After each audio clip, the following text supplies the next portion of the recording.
Wow, stories.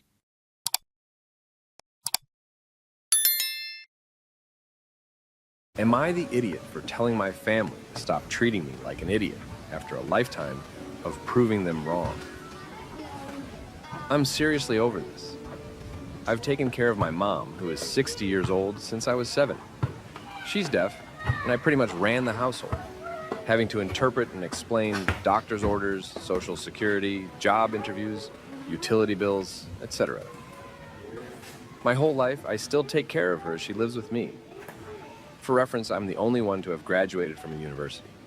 I've had the opportunity to live abroad in a non-English speaking country. I'm in a professional field with a license that requires ongoing professional development and do well for myself overall. Yet every question or situation that comes up, I'm treated as if I don't know what's going on. Here are 3 recent examples. My mom and I are moving to an area with a homeowners association. Somehow she's become overly concerned that her Social Security won't pay out if she lives in a homeowners association. I have no idea where she got that idea. So I try to reassure her that living in an area with a homeowners association has nothing to do with whether she can collect Social Security.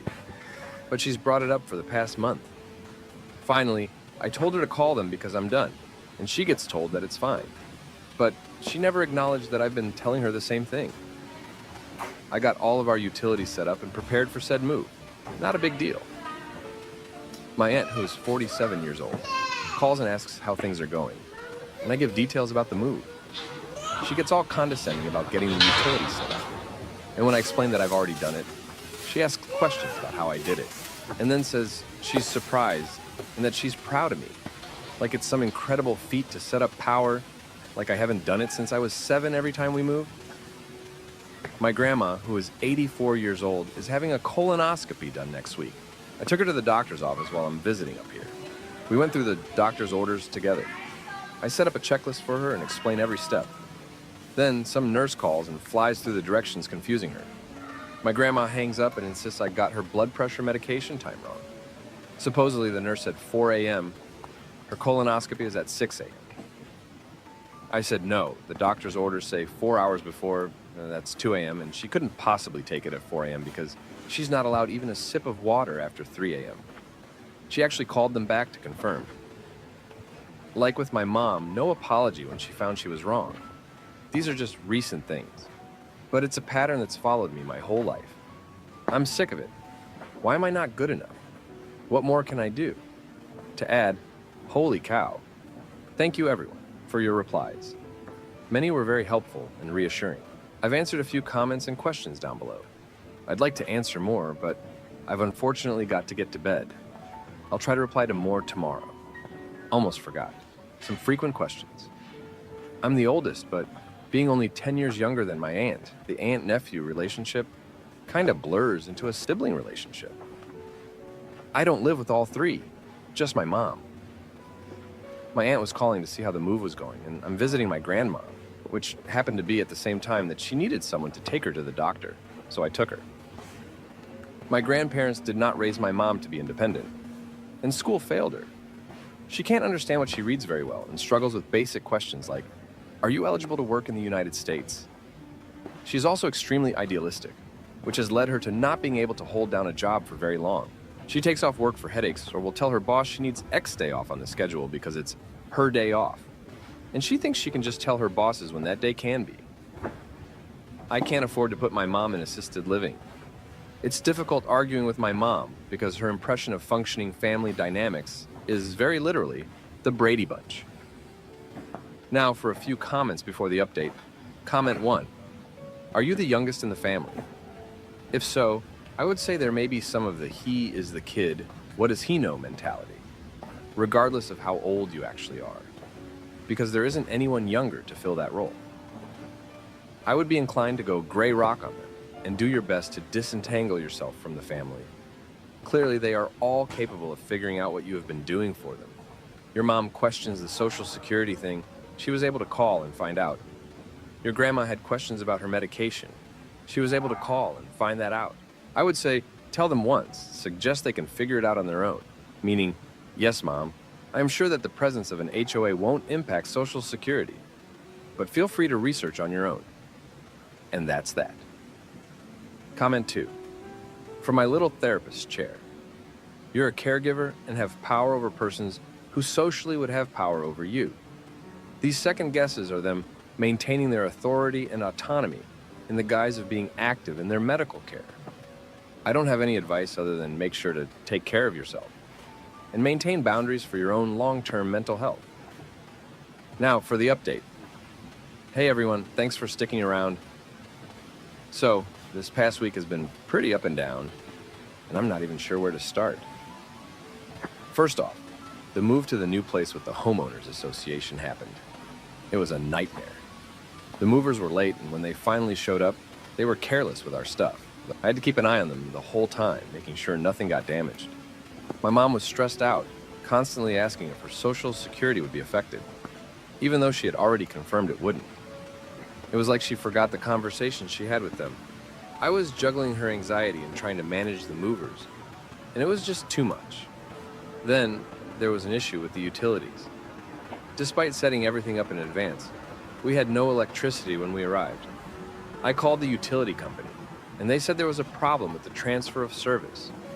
I had to argue with them for hours, and my mom kept asking if I did something wrong. It was frustrating because I knew I had done everything right. Eventually, they sent someone out to fix it, but we spent the first night in the dark. My mom was upset and kept saying she should have handled it herself, which was ridiculous because she wouldn't even know where to start. In the middle of all this, my aunt called again. She wanted to know how the move was going. And when I told her about the utility issue, she acted like it was my fault. She said I should have double-checked everything, which I did. It felt like she was just looking for a reason to criticize me. I ended up snapping at her, telling her I didn't need her condescending advice. She got quiet and said she was just trying to help, but it didn't feel like help at all. Meanwhile, my grandma's colonoscopy was coming up. I had to drive back to her place to take her to the appointment. She was still confused about the medication timing, despite me explaining it multiple times. The night before the procedure, she insisted on calling the doctor again to confirm. I was so tired and frustrated, but I let her do it. The doctor confirmed what I'd been saying all along. My grandma didn't apologize, but she did seem a bit embarrassed. I think she realized she'd been doubting me for no reason. The day of the colonoscopy was stressful. My grandma was nervous, and I had to keep reassuring her everything would be fine. The procedure went well, but the doctor found some polyps that needed to be biopsied.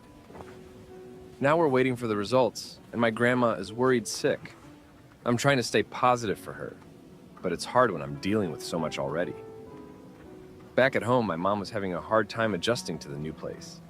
She kept saying she missed the old house and didn't like the new neighborhood. I tried to get her involved in some community activities, hoping she'd make friends and feel more at home.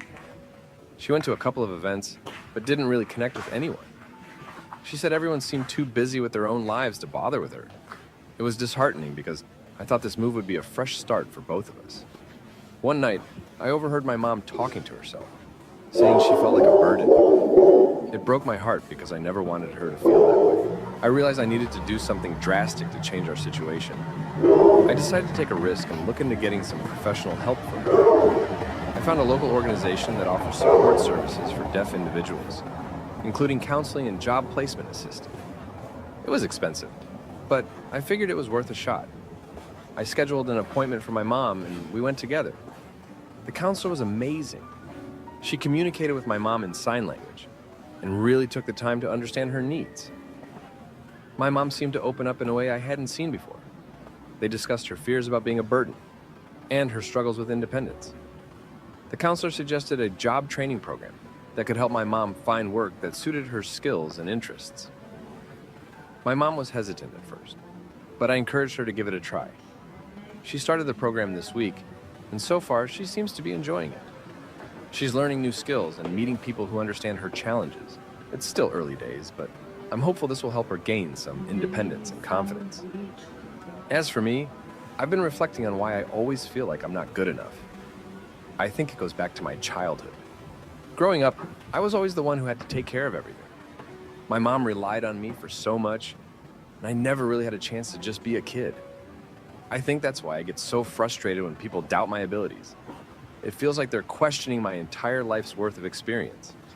I remember one time when I was about 10, my mom had a job interview and I had to go with her to interpret. The interviewer was skeptical about hiring a deaf person, and I had to convince him she was capable. She got the job, but it didn't last long because she kept taking days off.